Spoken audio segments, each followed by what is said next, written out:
একটা royal Enfield নিয়ে প্রাচীনকালে তুমি কি রাজত্ব করবে নাকি জীবন হারাবে? তুমি যখন প্রথম কিক মারলে এই বিকট শব্দে পুরো গ্রাম থমকে গেল। চকচকে মেটালিক দেহ দেখে মানুষ ভাবলো তুমি কোনো লোহার জীবন্ত দানবকে বশ করে এনেছো। কেউ ভয় পেল, কেউ আবার মাথা নত করে প্রণাম শুরু করলো। কিছুদিনের মধ্যেই খবর পৌঁছে গেল রাজদরবারে। তারপর তোমার এন্ট্রি, আর সাথে সাথে গর্জে উঠল বাইক। প্রাসাদের দেয়াল পর্যন্ত কেঁপে উঠল। রাজা মুগ্ধ হয়ে তোমাকে দিলেন এক নতুন নাম, শব্দ দেবতা।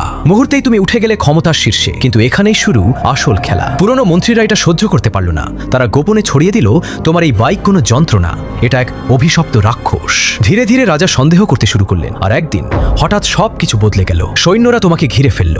নীরবতা, উত্তেজনা। তারপর তুমি এক টানে এক্সিলারেটর ঘুরালে। গর্জন, ধোঁয়া, ভয়ঙ্কর শব্দ, চারদিকে আতঙ্ক ছড়িয়ে পড়ল। ষড়যন্ত্রকারীরা দৌড়ে পালালো। রাজা বুঝে গেলেন এই শক্তিকে থামানো যাবে না, এটাকে নিজের পাশে রাখতেই হবে। তারপর রাজকুমারী তোমার পেছনে বসে রাজ্য ঘুরছে। মানুষ তোমার টায়ারের দাগকে বিজয়ের চিহ্ন মনে করে প্রণাম করছে। আর তুমি প্রাচীন বাংলার প্রথম মোটর সম্রাট। এখন বলো, এই শক্তি দিয়ে তুমি রাজত্ব করবে নাকি রাজকন্যাকে নিয়ে অদৃশ্য হবে?